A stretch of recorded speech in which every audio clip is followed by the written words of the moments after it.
নতুন রাঁধুনিদের জন্য আজকে একটি দারুণ রেসিপি নিয়ে হাজির হয়েছি। আর রেসিপিটি হলো নো ফেল পোয়া পিঠা রেসিপি। চিনি দিয়ে কিভাবে সাদা সাদা ফুলকো পোয়া পিঠা তৈরি করবেন তারই রেসিপি নিয়ে হাজির হলাম। রেসিপিটি ভালো লাগলে একটা লাইক দিয়ে দিবেন। নতুনদের জন্য একদমই তো সহজ, আর যে কেউ এই পিঠাটা অনায়াসে বানাতে পারবেন।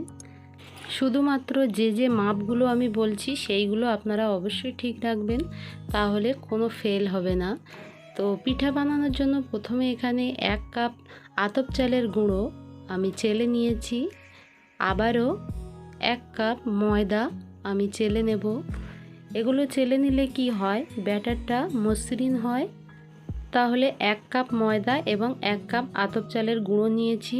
এখানে দিয়ে দিচ্ছি ওই একই কাপের 1 কাপ চিনি, হাফ চা চামচ লবণ।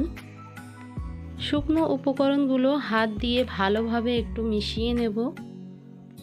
এবারে দিয়ে দেব একই মেজারমেন্ট কাপের 1 কাপ আগে থেকে জাল করা লিকুইড দুধ। এটা কিন্তু কুসুম গরম দুধ।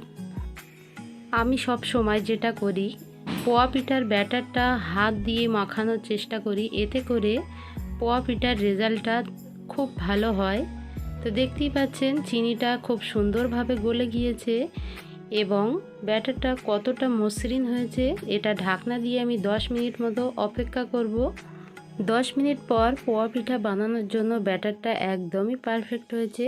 কড়াইতে আগে থেকে তেল গরম করতে দিয়েছি এবং একটা স্টিলের ঢাকনা তেলের মধ্যে দিয়ে ভালোভাবে গরম করে নিয়েছি। পিঠাগুলো অনেক বেশি ফুলকো এবং একই সাইজের করার জন্য আমি এই ঢাকনাটা ব্যবহার করছি। এটার মধ্যে পিঠার গোলাটা দিয়ে দিচ্ছি, তাহলে সবগুলো পিঠা একই সাইজের হবে আর অনেক বেশি ফুলকো হবে। এই বাটিটা হচ্ছে তেলের উপরে এবার ছেড়ে দেব। পিঠাটা দেওয়ার পর আর কিছুক্ষণ পরেই দেখা যাবে যে পিঠাটা ফুলে উপরে চলে এসেছে। তো এইভাবে পিঠা বানানো যেমন সহজ, নতুনরা চাইলে বানাতে পারেন। এপাশ ওপাশ করে পিঠাটা ভেজে নিচ্ছি। একটা পিঠা ভাজা হয়ে গেছে, আর আজকেই সবগুলো পিঠা একইভাবে বানিয়ে নেব।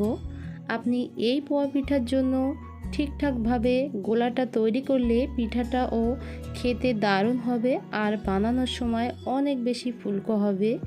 তো সবগুলো পিঠা আমি একইভাবে বানিয়ে নিচ্ছি। সহজ রেসিপিতে আজকের এই চিনি দিয়ে বানানো পোয়া পিঠাটা শেয়ার করলাম। আশা করছি সবার কাছে ভালো লেগেছে। রেসিপি ভালো লাগলে চ্যানেল সাবস্ক্রাইব করে পাশে থাকবেন আর একটা লাইক দিতে একদমই ভুলবেন না। সবাই অনেক বেশি ভালো থাকবেন। আজকের মতো এখানেই বিদায় নিচ্ছি। দেখা হবে আবারও নতুন কোনো রেসিপির সঙ্গে। সে পর্যন্ত সবাই খুব ভালো থাকবেন। আল্লাহ হাফেজ।